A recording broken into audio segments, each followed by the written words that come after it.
திருப்பாடல் 9. ஆண்டவரே, என் முழு இதயத்தாலும் உம்மை புகழ்வேன். வியத்தகவும் செயல்களையெல்லாம் எடுத்துரைப்பேன். உம்மை முன்னிட்டு மகிழ்ந்து களி கூர்வேன். உன்னதரே, உமது பெயரை போற்றி பாடுவேன். என் எதிரிகள் பின்னிட்டு திரும்புவார்கள். உமது முன்னிலையில் இடறி விழுந்து அழிவார்கள். நீர் நீதியுள்ள நடுவராய் அரியணையில் வீற்றிருக்கின்றீர். என் வழக்கில் எனக்கு நீதி வழங்கினீர். வேற்றினத்தாரை கண்டித்தீர், பொல்லாரை அழித்தீர். அவர்களது பெயர் இனி இராதபடி அடியோடு ஒழித்து விட்டீர். எதிரிகள் ஒழிந்தார்கள் என்றும் தலையெடுக்க முடியாமல் அழிந்தார்கள். அவர்களின் நகர்களை நீர் தரைமட்டமாக்கினீர். அவர்களை பற்றிய நினைவு அற்றுப்போயிற்று.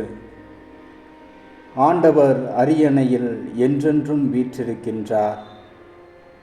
நீதி வழங்குவதற்கென்று அவர் தம் அரியணையை அமைத்திருக்கின்றார். உலகிற்கு அவர் நீதியான தீர்ப்பு வழங்குவார். மக்களினத்தார்க்கு நேர்மையான தீர்ப்பு கூறுவார். ஒடுக்கப்படுவோர்க்கு ஆண்டவரே அடைக்கலம்.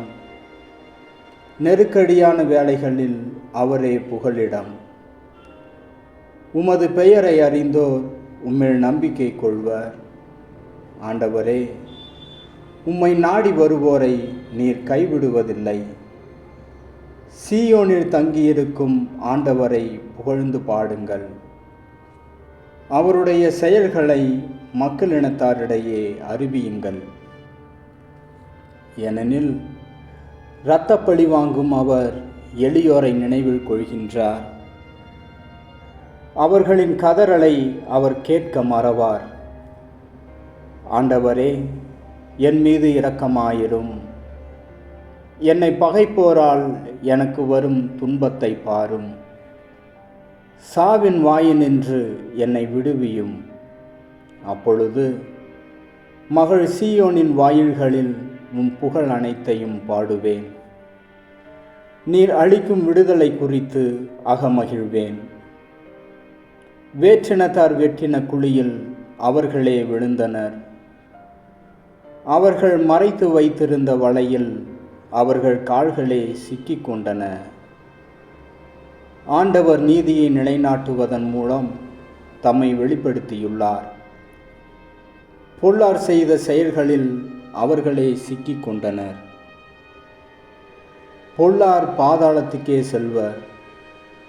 கடவுளை மறந்திருக்கும் வேற்றினத்தார் யாவரும் அங்கே செல்வர்.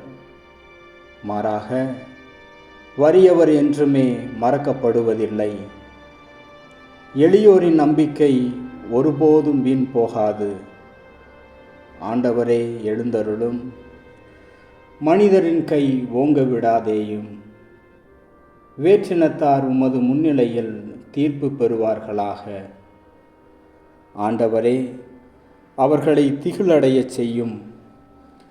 தாம் வெறும் மனிதரே என்பதை வேற்றினத்தார் உணர்வார்களாக.